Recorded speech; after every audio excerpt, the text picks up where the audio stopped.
বিসমিল্লাহির রহমানির রহিম। হে সমস্ত জগতবাসী, আজ আমি আপনাদের সামনে স্বপ্নের ব্যাখ্যার আলোচনা নিয়ে আসলাম। আর এই স্বপ্নের ব্যাখ্যাগুলো কোরআন মতে। আচ্ছা, আর সেই স্বপ্নের ব্যাখ্যাগুলো কুরবানি নিয়ে একটু বেশিরভাগ বলার চেষ্টা করব। সেটি হলো, দেখুন, যদি একটি বিষয় যে মানুষ কত কিছু স্বপ্নে দেখতেছে, কিন্তু সে কিন্তু ব্যাখ্যা করে চলছে না, না চলার ফলে মানুষের জীবনে কি কি হতে পারে।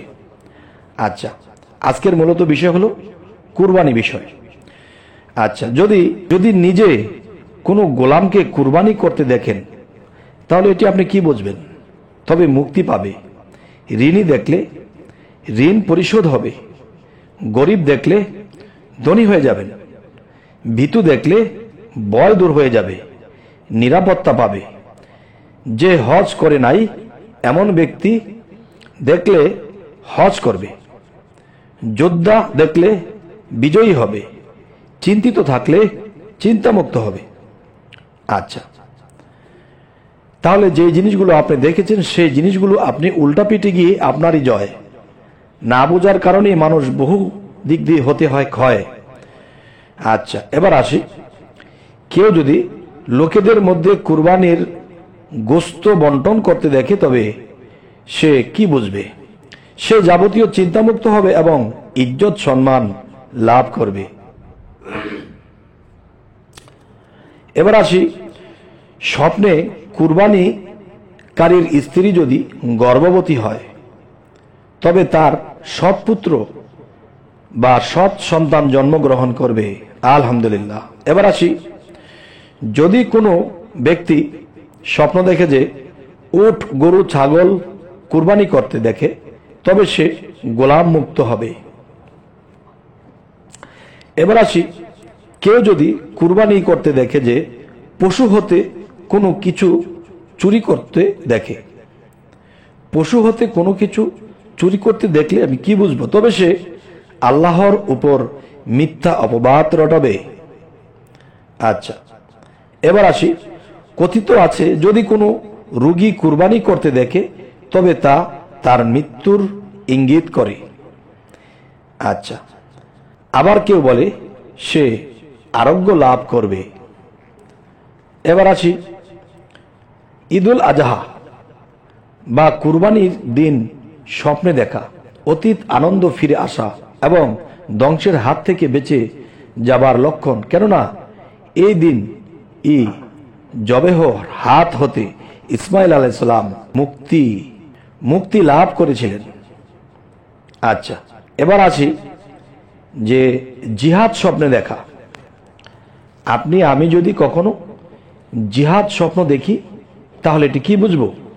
হযরত আবু সাআদ বলেন, নবী করিম সাল্লাল্লাহু আলাইহি সাল্লাম হতে আমরা জানতে পারি যে তিনি ফরমান, সন্তান সন্ততির জন্য পরিশ্রমকারী আল্লাহ তাআলার রাস্তায় জিহাদকারীর সমান। সুবহানাল্লাহ। পরাশি হযরত আতাহ রাহমাতুল্লাহ আলাইহি বলেন, আমি নবীজি সাল্লাল্লাহু আলাইহি সাল্লামকে স্বপ্নে জিজ্ঞেস করলাম, হে আল্লাহর রাসূল, একটি মাসআলা। নবী করিম সাল্লাল্লাহু আলাইহি সাল্লাম ফরমান, তা কি বলো? আমি বললাম, জিহাদ উত্তম না বিবাদ? নবী করিম সাল্লাল্লাহু আলাইহি সাল্লাম ফরমান, সীমান্তে এক রাত্র দিন পাহারা দেয়া 1000 বছর ইবাদতের চেয়ে উত্তম। আচ্ছা, একটা জিনিস কি, আমাদের বাংলাদেশে যদি ধরি, যে কোনো রাষ্ট্রেই ধরি, যারা সীমান্তে পাহারা দেয় এবং নিষ্ঠার সাথে দেয়, সত্যিভাবে দেয়, ভালো মন নিয়ে দেয়, দেশ রক্ষার্থে দেয়, 1000 বছরের চেয়েও তার এতটুকু আল্লাহর কাছ থেকে সে পাবে ইবাদতের যেই ফলাফল। সুতরাং যে কেউ স্বপ্নে দেখে যে আল্লাহ তাআলার রাস্তায় জিহাদ করছে, তবে সে সন্তানাদির ভরণ পোষণের জন্য কঠোর পরিশ্রম করবে এবং সম্পদ ও কল্যাণ লাভ করবে, যেহেতু আল্লাহ তাআলা এর সাত ফরমান, সে আল্লাহর জমিনে পলায়নের স্থান এবং প্রাচুর্য লাভ করবে। সূরা নিসা আয়াত 100।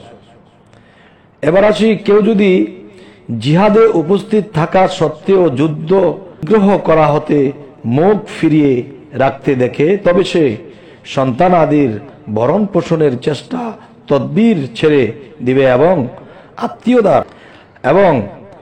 আত্মীয়তার সম্পর্ক ছিন্ন করবে, আর তার দিন নষ্ট হবে।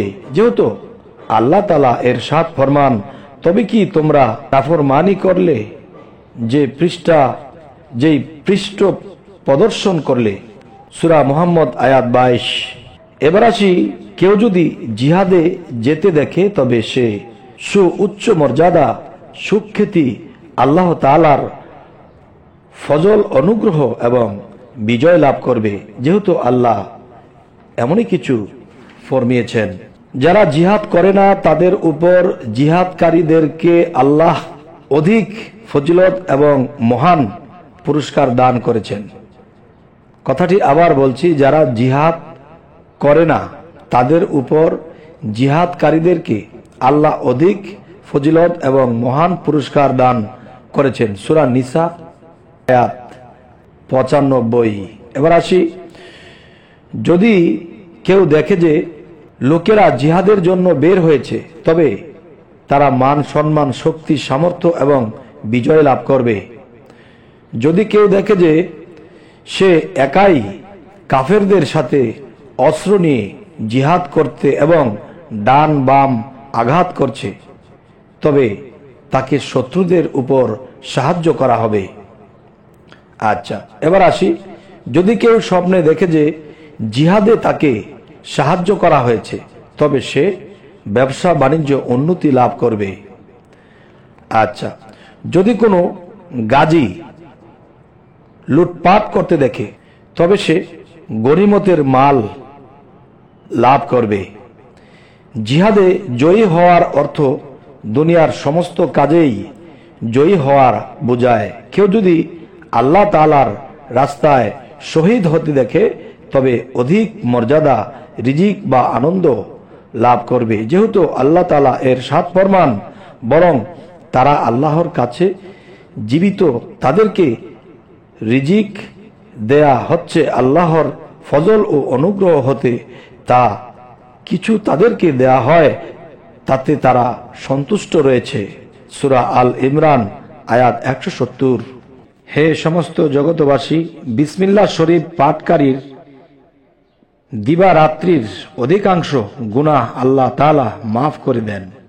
এবার আসি, প্রত্যেক রবিবার দিন প্রত্যুষে সূর্যোদয়ের সময় কেবলার দিকে মুখ করতে 113 বার বিসমিল্লাহ শরীফ পাঠ করে 100 বার দুরূদ শরীফ পাঠ করে ধারণাতীত রূপে রুজি রোজগার আপনার বৃদ্ধি হবে।